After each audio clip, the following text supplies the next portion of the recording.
Here is something that Anjali Menon did that Imtiaz Ali could never do. She made healing collective. Imtiaz Ali's films are all about movement. People walking, wandering, running away from something or themselves. And that's not a bad thing. It's just a very specific way of seeing pain. He focuses only on individual journeys.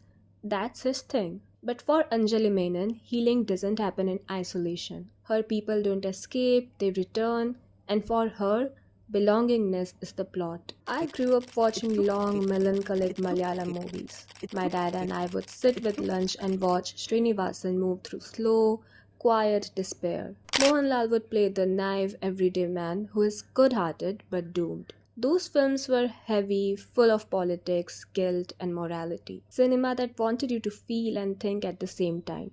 I would cry even though I didn't really understand what was happening. Maybe because those silences felt like life itself was aching. Malayalam cinema wasn't just storytelling back then. It was philosophy and realism. Anjali Menon's world is often described as feel good, but her films aren't about happiness.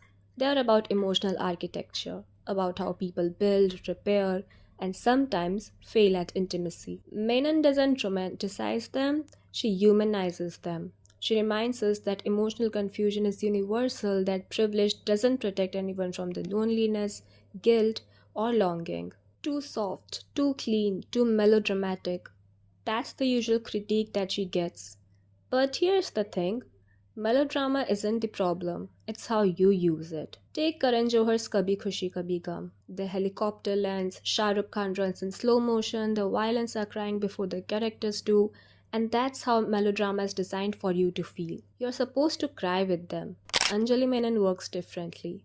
She doesn't demand catharsis or emotional projection. She lets you walk beside her characters, and you are part of their world, but you don't feel engulfed by it. And that empathy comes from Anjali Menon's sense of community.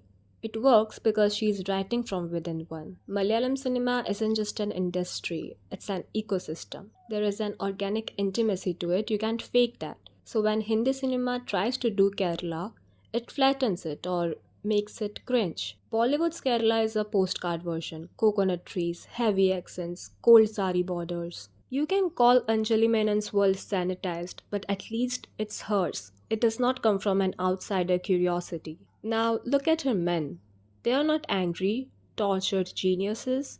They are awkward. They are learning. I really think it's important. Everybody talks about writing female characters, but I think a lot of attention needs to go into writing characters of all gender, particularly male, because they have been invested with such, toxic traits. It's so unfair. The regular guy you meet is not It's like not like that. that. And it's so unfair that they can't be vulnerable and they have to be heroic and they have to be solution finders and rescuers and all of that. I mean, it's incredibly difficult. Menon does not humiliate her men to empower women. She doesn't make the women emotional anchors. She makes them part of the same emotional system. All of them are complex, soft, learning, and that's what makes them human. So maybe it's time we stop calling her a female filmmaker or a feel good director. She's a writer of emotional systems. Her cinema doesn't fight the world, but studies how people function inside it. Not better, not worse, just different.